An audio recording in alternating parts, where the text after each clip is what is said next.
យើងមិនអាចយកឈ្នះពួកគេនៅលើសមរភូមិបានទេទោះយើងមានអាវុធទំនើបជាងក៏ស្មារតីស្នេហាជាតិរបស់ពួកគេរឹងមាំដូចថ្មភ្នំអញ្ចឹងបើកម្លាំងខាងក្រៅមិនអាចបំបត្តិបានយើងត្រូវតែបំផ្លាញពីខាងក្នុងសង្គ្រាមដ៏ល្អបំផុតគឺជាសង្គ្រាមដែលសត្រូវមិនដឹងថាយើងកំពុងតែច្បាំងយើងនឹងមិនសម្លាប់ពួកគេដោយគ្រាប់កំភ្លើងទេតែយើងសម្លាប់ពួកគេដោយស្លាបព្រាយើងនឹងបញ្ចេញសារធាតុគីមីពិសេសម្យ៉ាងដែលផ្សំក្នុងចំណីអាហារភេសជ្ជៈនិងបង្អែមដែលមានតម្លៃថោកនិងមានរូបរាងទាក់ទាញសារធាតុនេះនឹងមិនសម្លាប់មនុស្សភ្លាមៗទេតែវាជ្រាបចូលយឺតៗបំផ្លាញទៅខាងក្នុងបន្តិចម្ដងទី1វាបំផ្លាញសតិបញ្ញាសារធាតុគីមីនឹងជ្រាបចូលទៅក្នុងប្រព័ន្ធសរសៃប្រសាទបំផ្លាញកោសិកាខួរក្បាលយឺតៗជាពិសេសចំពោះកុមារពួកគេនឹងក្លាយជាមនុស្សចំនួនក្រោយដែលខ្សោយសតិបញ្ញានិងរៀនមិនចូលគិតក៏មិនបានវែងឆ្ងាយទី2បំផ្លាញសុខភាពសារធាតុនេះនឹងធ្វើឲ្យប្រព័ន្ធការពាររាងកាយចុះខ្សោយងាយនឹងកាត់ជំងឺប្លែកៗជំងឺមហារីកនិងជំងឺរ៉ាំរ៉ៃផ្សេងទី3គឺកាត់បន្ថយអាយុជីវិតជាចុងក្រោយអាយុសង្ខាររបស់ប្រជាជនខ្មែរនឹងខ្លីជាងមុនជាតិសាមួយដែលពោពេញដោយអ្នកជំងឺនិងមនុស្សខ្សោយបញ្ញាតើនឹងអាចការពារទឹកដីរបស់ខ្លួនបានដោយរបៀបណាសំទោសលោកម្ចាស់តើនេះព្រៃផ្សៃពេកទៅដឹងគោលដៅរបស់យើងគឺកុមារពួកគេគ្មានទោសអ្វីទេកុមារថ្ងៃនេះជាទាហាននៅថ្ងៃស្អែកកុមារថ្ងៃនេះនឹងក្លាយជាថ្នាក់ដឹកនាំនៅថ្ងៃស្អែកបើចង់កាប់ដើមឈើត្រូវតែកាប់ទាំងឫសភាពមេត្តាគឺជាភាពទន់ជ្រាយដែលយើងមិនអាចមានបានទេយល់ទេបាទលោកម្ចាស់ខ្ញុំយល់ហើយបាទផែនការនេះល្អឥតខ្ចោះវាជាការវិនិយោគរយៈពេលវែងយើងមិនចាំបាច់ចំណាយគ្រប់កំភ្លើងសំបីតែមួយគ្រាប់តែក្នុងរយៈពេល20ឆ្នាំទៀតពួកគេនឹងប្រគល់អនាគតប្រទេសជាតិរបស់គេឲ្យមកយើងដោយខ្លួនឯងចាប់ផ្ដើមអនុវត្តចុះលោករដ្ឋមន្ត្រីតែឥឡូវនេះប្រជាជនខ្មែរបានពហិការចុះប្រាប់លទ្ធផលរបស់យើងហើ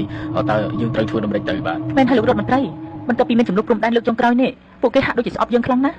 ដែលបានប្រមាថខ្យល់ទេបើគេចេះឈឺចាប់យូរម្ល៉េះទឹកដីរបស់គេមិនបានមកដល់យើងច្រើនដល់ម្លឹកដែរខ្មែរជាជាតិសាសន៍មួយដែលឆាប់ភ្លេចការតាំងចិត្តរបស់ពួកគេមិនខុសពីភ្លើងចម្បាំងនោះទេឯងចាំមើលចុះយ៉ាងច្រើន6ខែទៅ1ឆ្នាំនៅពេលដែលបញ្ហាព្រំដែនស្ងប់ស្ងាត់ទំនុំរបស់ពួកគេក៏រលាយដែរហើយពួកគេនឹងនឹកឃើញរសជាតិទំនិញរបស់យើងមិនខានពេលនោះហើយគឺជាឱកាសរបស់យើងនៅពេលនេះស្មារតីស្នេហាជាតិរបស់ប្រជាជនកម្ពុជាបានខុសផលមិនថាតែនៅទីក្រុងឬនៅជនបទតែធ្វើពីហេតុការណ៍ជប់ប្រាទំនិញចោលឆ្លៀនពៀននៅពេលនេះធ្វើឲ្យសេដ្ឋកិច្ចខ្មែរទោះឡើងគួរឲ្យមានមោទនភាពបំផុតម៉ាទិញនំនេះឲ្យកូនមកហេអានោះបោះសៀមឲ្យកូនមកនេះម៉ាអាយ៉ាគេទៅចុះតម្លៃគួរសមនេះបងតក្រផងបងមើលបន្លែស្រស់សិនអីអានឹងយកមកពីសៀមបងបន្លែបោះសៀមស្រស់ដល់ហើយនេះអញស្លឹងមើលអីគេហ្នឹងអើយគ្នារករបស់សៀមដូចឃើញមានអញ្ចឹងអូនអើយរបស់សៀមស្អែកនាំចូលមកឲ្យអូនបងឲ្យបានថៃចូលស្តុកនៅបងមានអូនមានទៅមកពីម្សិលមិញនឹងអញអូនអូយមានបញ្ចុះតម្លៃពិសេសហើយមានរង្វាន់ទៀតណាអូនសូមអបអរលោកឧត្តមសេនីយ៍ពេលនេះនាងខ្ញុំទទួលដំណឹងថាប្រជាជនខ្មែរកំពុងតែបាក់ទឹកបាក់ដីមកប្រាប់លទ្ធផលយើងវិញហើយចាការព្យាករណ៍របស់លោកឧត្តមសេនីយ៍ពិតជាមិនខុសមែនលោកឧត្តមសេនីយ៍បាននិយាយថា6ខែទៅ1ឆ្នាំឥឡូវមិនទាន់ដល់ផងគ្រាន់តែបញ្ហាព្រំដែនស្ងប់តែបន្តិចសោះពួកគេក៏ត្រឡប់មកវិញនេះគឺជាដំណឹងដែលគួរឲ្យរីករាយណាស់ចាំមើលតែ20ឆ្នាំទៀតយើងនឹងសើចឲ្យយះមាត់តែម្ដងមើលទៅប្រហែលជាមិនដល់20ឆ្នាំទៀតដឹងលោកប្រធានព្រោះថាអាជីវករខ្មែរមួយចំនួនឃើញអូយខំប្រើល្បិចគ្រប់យ៉ាងដើម្បីបានតំណែងយើងយកទៅលោករឿងនេះគេមិនអាចបន្ទោសយើងបានទ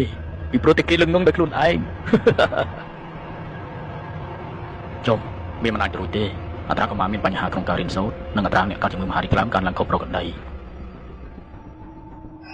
ីជាពិសេសនៅតាមបណ្ដាខេត្តជាប់ព្រំដែនវាដូចជាមិនសមហេតុផលទៅសោះនេះវឌ្ឍនាអមយាយក្មួយឮសូរថាអត់ស្រួលខ្លួនទេមិនដឹងទេបងអូនអើយមួយរយៈនេះវាភ្លេចភ្លាំងច្រើនណាស់រៀនក៏មិនសូវចាំដូចមុនគ្រូនៅសាលាក៏ល្អូនឹងវាដែរចុះអាការៈរបស់វឌ្ឍនាយ៉ាងម៉េចដែរបងវាដូចជាប្លែកអូនផ្លឹក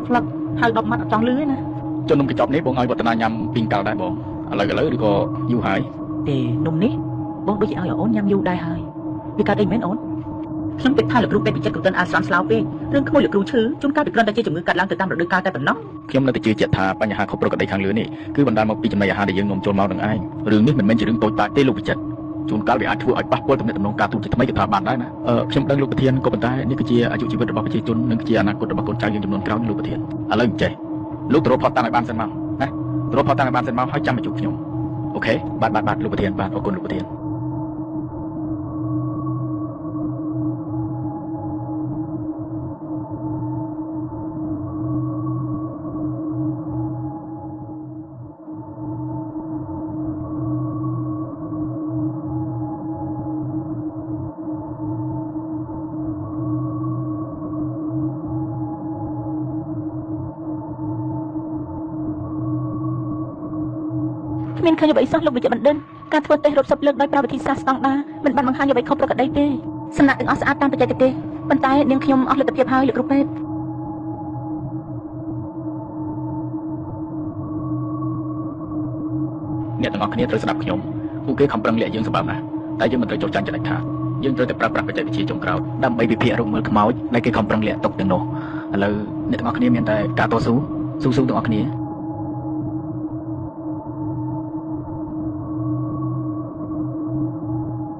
អ្នកទាំងអស់គ្នានេះហើយគឺជាអាវុធជីវសាស្ត្រដែលកំពុងតែសង្ងំលាក់ខ្លួនបំផ្លាញអាយុជីវិតរបស់ប្រជាជនយើងណាព្រះអើយវាគួរខ្លាចណាស់សារធាតុនេះមិនមាននៅក្នុងបញ្ជីសារគីមីសកលទេរចនាសម្ព័ន្ធម៉ូលេគុលរបស់វាត្រូវបានរចនាឡើងយ៉ាងប៉ិនប្រសប់ពួកយើងទាំងអស់គ្នារៀបចំឯកសារដើម្បីបញ្ជូនទៅត្រាក់លើនេះមិនត្រឹមតែជាបញ្ហាសុខភាពសាធារណៈធម្មតាទេនេះគឺជាការប្រកាសសង្គ្រាមដោយគ្មានផ្សែងត្រឹមត្រូវណាស់លោកប្រធានយើងមិនអាចបណ្តែតបណ្ដោយបានជាដាច់ខាតលោកគ្រូពេទ្យជាវិចិត្រសូមលោកធ្វើសន្និសីទកសែតមួយជាបន្ទាន់បាទលោកប្រធានបាទអរគុណលោកប្រធានបងប្អូនខ្មែរជាទីគោរពសត្រូវមិនដែលឈប់ចង់បានទឹកដីយើងទេ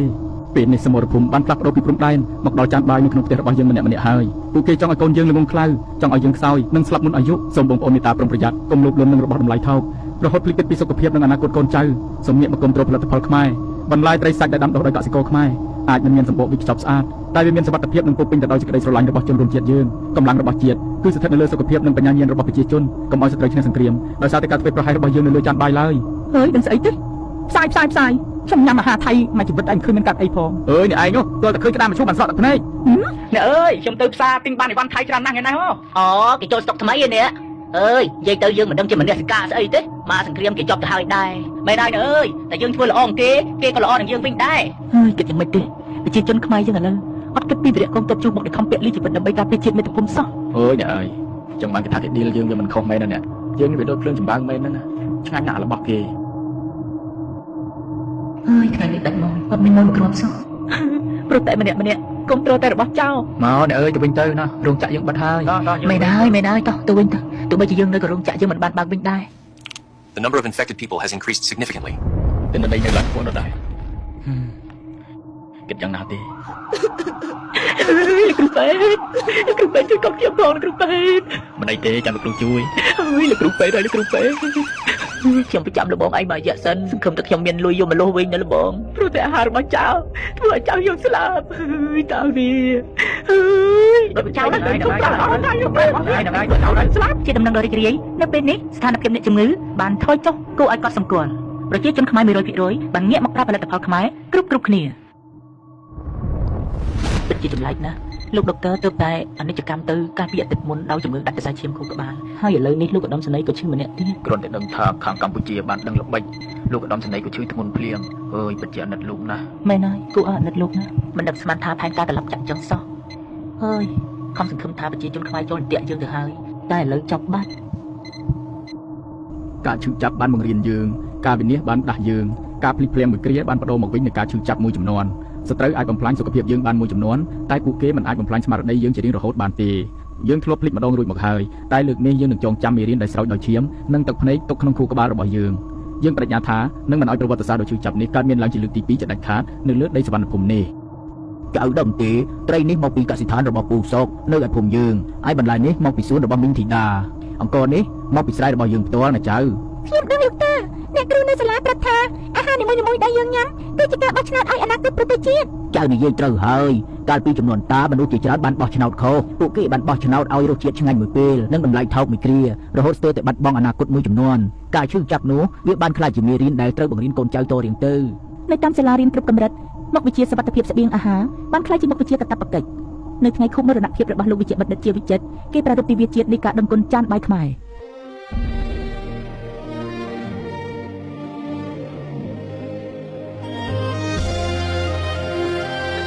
រឿងរ៉ាវនៃសង្គ្រាមត្រជាក់លើចានបាយមិនមែនគ្រាន់តែជាប្រវត្តិសាស្ត្រនៅក្នុងសៀវភៅទេតែវាបានក្លាយជាផ្នែកមួយនៃឈាមជ័ររបស់ខ្មែរចំនួនថ្មីពួកគេយល់យ៉ាងច្បាស់ថាការការពារព្រំដែនពិតប្រាកដគឺចាប់ផ្ដើមពីចានបាយនៅក្នុងផ្ទះរបស់ពួកគេម្នាក់ៗกับថ្មចំណាំកូនខ្មែរត្រូវចាំឈប់គុំត្រចោរាប់រយឆ្នាំហើយគេមិនថយក្រោយលើកទ័ពចូលមកឲ្យយើងតិចទីវីរៈជនពលីប្រទេសជាតិវឹកវរវាដែលកុហកគេថាយើងនេះទេអ្នកធ្វើព្រៀងកោសំដែងគូលអបសពផ្សាយបន្តឲ្យគេអាណិតតែបនមិនជួយដូចឲ្យសំពុតបំហាញការពិត